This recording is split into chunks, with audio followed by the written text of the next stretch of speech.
to 2 kids now. I had my second baby girl in December of 2020. They keep me really busy. I've been a stay-at-home mom since I was diagnosed. I was diagnosed when my son was about 20 months old. I do like to do calligraphy, which is a little hard because my hands are kind of funky now. Hi, my name is Kelsey. I was diagnosed in 2018, and my diagnosis is a grade 3 oligodendroglioma, which is brain cancer, and I live in Arizona. My husband was camping, and I woke up and I did not know where I was. I remember that I had a son and that I was in Las Vegas. That's where I lived at the time. But I felt really sick. I was super confused. I could not remember what I had done the day before.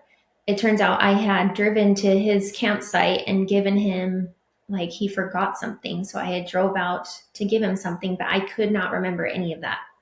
And so then that was like my initial something's off, but I didn't think it was anything.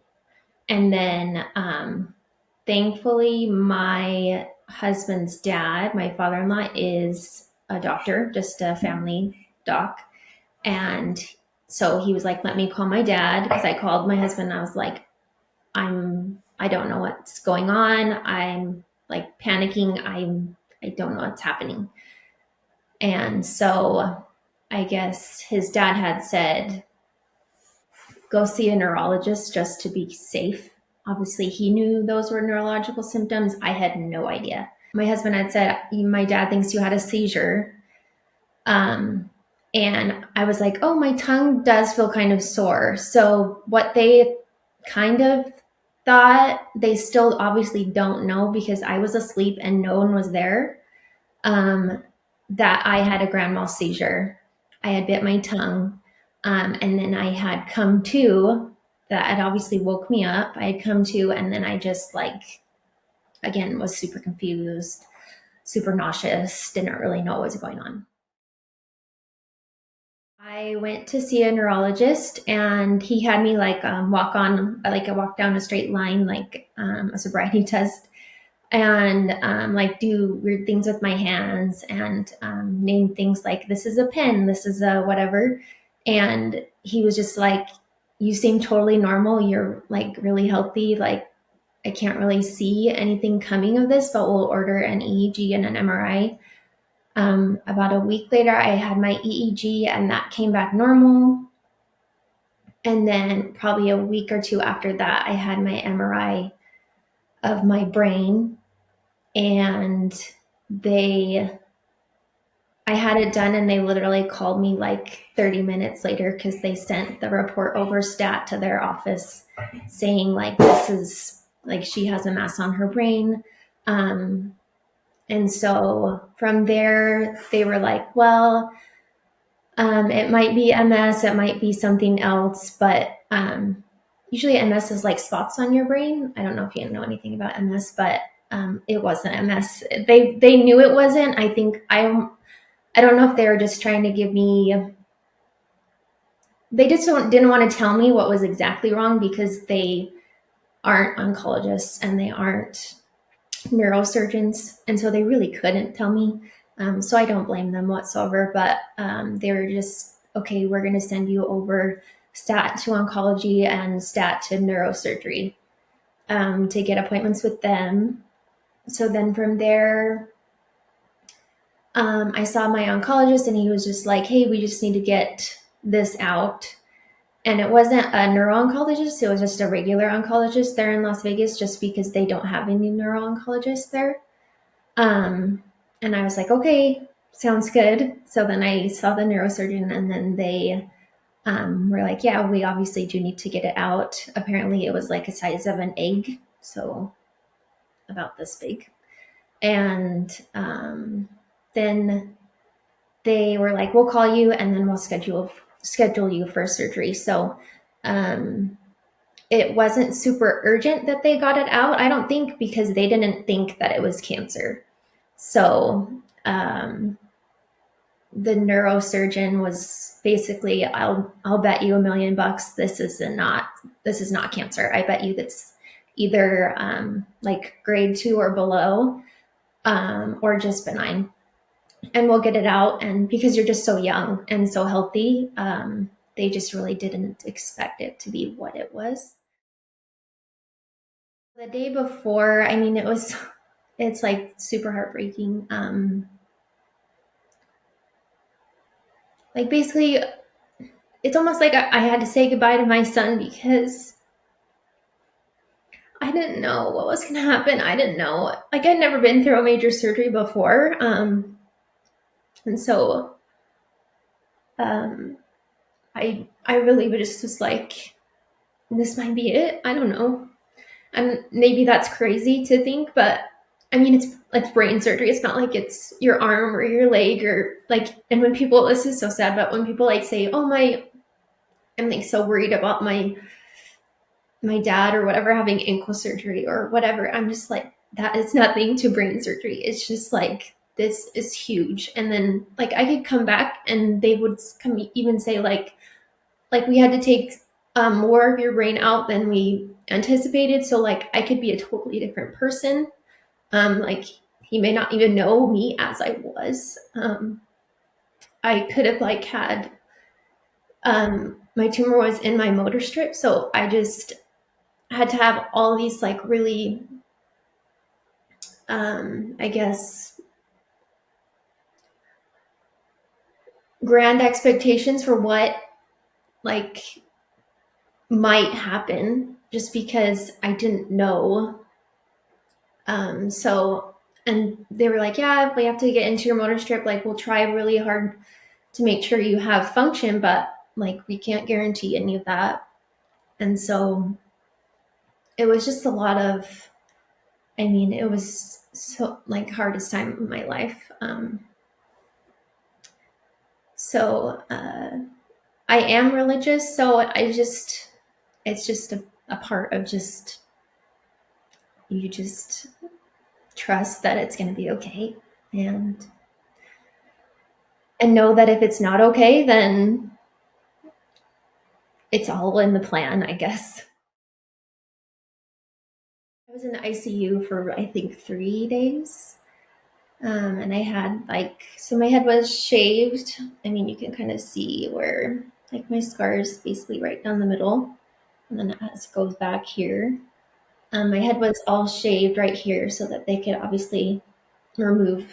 So they like, yeah, pull back my skin and whatnot. I had a tube in my head. So they took my tube out and they came back. I remember that the PA came into my room and I was like not awake for a lot of it. And I don't think they expected me to be. I would walk around, but that was basically it. That was the only time I was pretty much awake and to eat, but I didn't really eat anything. And I don't know if it's because the food was gross or I didn't want to eat. I don't know, but the food was gross. Anyways, that's what I remember. But then his PA, the neurosurgeon's PA, came in and said, we got, 99% of the tumor. And the initial test that we did came back a higher grade than we expected. And that's kind of all we really knew. Because they didn't actually so they took the whole thing out, but then they obviously took a tumor sample and they actually sent it off to UCLA because that was the closest to them, like a neuro-oncology center. So they sent that to UCLA, and then like a week or so later, I went to see my neurosurgeon to get my stitches out. I don't know. I think it was, stitches. And then I had a staple where basically it was like a port into my head to get it out. And he just was like, yeah, you might have to do some, like, it was just like a side note. You might have to do some, cause he kind of knew but he wouldn't tell us either. You might have to do some chemo and you might have to do some radiation. Here's here's who I would refer you to. So I was just like, okay. And so then I saw my oncologist, and he was like, yeah, it's a grade 3, so basically aggressive form of cancer. And but I don't know what it is yet because the biopsy hasn't come back. But he's like, I know that it is cancer and it is aggressive.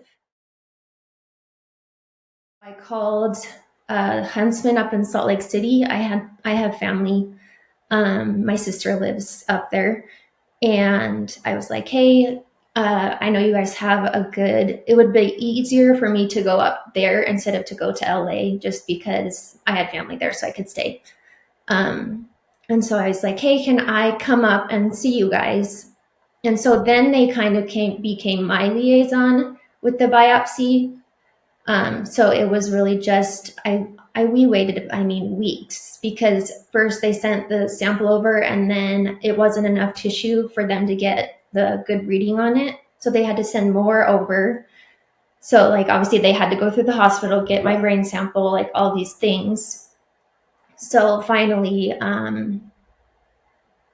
I was calling every day up to Huntsman and saying like, hey, like what is it? Because they were like, it's either this astrocytoma, which was worse, or an oligodendroglioma, which is better because it responds to treatment better. And then obviously I don't know how much you know about brain cancer, but astrocytomas can then increase in grade to glioblastoma. And that's kind of the trajectory there, whereas oligodendrogliomas, they just kind of stay. The highest grade is grade 3, which is the most aggressive grade for that kind of tumor. So his PA and MA up there, up in Salt Lake, my neuro-oncologist up there, I was calling, and then finally I was like, just tell me, like, I deserve to know, because she had it, but she was like, I want the doctor to tell you. And I was like, I don't care about who tells me, like, just tell me. And she was like, well, like, I'm like basically not trying to like jump the gun and like not like, I guess not break HIPAA, but I was just like, just tell me, like, just tell me. And so she was basically like implied that it was an oligodendroglioma over the astrocytoma, which was huge. But hearing that it was like a higher grade than they even expected, especially because I was going in expecting it to be benign. Like I even called my parents and was like, I'm actually going to be okay. Like, hooray. Like, this is all going to be fine. I'm going to get it out. And like, my neurosurgeon said all these really positive things. And then to turn out and it to be like, it was like a total gut punch. I remember, like bawling in the car. My husband was like hitting our steering wheel. He was so mad, just because we were led to believe that it was one thing and it was the complete opposite. Like, you couldn't be more opposite than what it was, basically. Not only was it like cancer, but it was like an aggressive form of cancer. So yeah, that was not fun. But once we heard that it was an oligodendroglioma, that was probably the best news that we had heard in a long time, just because it's treatable. 2 types of chemo that I could have done, but my doctor up in Salt Lake had said, let's try this one first. The other one can be a little bit more harsh. You have to come into the center. It's through a port and things like that. And I don't even, if I looked it up, I would know what it was. Like if I read it, I don't even know what it was, but I ended up doing the Timidar, which is the oral chemo. And then I did radiation concurrently with that over like 30 days. And it was a lower dose. And in between that, they were like, you need to start treatment right away, just because of how aggressive my tumor was. And so in between there, I was trying to get into like a fertility specialist. And ultimately, they wouldn't have been able to harvest my eggs before I needed to start treatment. So my only option there was getting the depot shot, which is just basically puts your ovaries, eggs into hibernation mode. Basically puts you into menopause, and then once you stop taking it, pulls you back out. But then talking to my father-in-law, he had said probably not the best idea, only because there's a bunch of side effects from there. And then he was like, infertility in general, it's really hard, and having to do like the transplants and all the other things with infertility, he was just like, you've already been through a lot. I don't know if you I don't know if you can do this and then do that. I don't know if it was, I love my father-in-law to death. Like, he saved my life. I don't know if his thinking was, you may not be alive. I don't know. So I mean, that's a question for him that he wouldn't answer, I bet, because he's just so, I mean, he's amazing. But and regardless, so my doctors in Salt Lake had said, we've had a lot of people who go through this treatment who are able to have kids on the back end. So there is a chance that you will lose your fertility, but the chance isn't extremely high, especially if you were able to get pregnant with your first, like, fairly reasonably quick, like within a year. I went to radiation and chemo and lost my hair, even more so. I get shaved, but it started growing back, and then just gradually it just started falling out again in clumps. Like, it just started this like big old circle around where the radiation was. And it would just constantly like fall lower and lower and lower. And I wore a hat. I was going to shave my head, but my sister-in-laws were like, don't shave it. Just try and keep it as long as you can. And then if you need to shave it, I ended up not ever shaving my head, because I could wear a hat to where it would cover, and then I'd have like this little back stuff. I don't know. It worked. I mean, it looks hideous now looking back, but I was glad I had hair. I feel really grateful that I was able to have hair.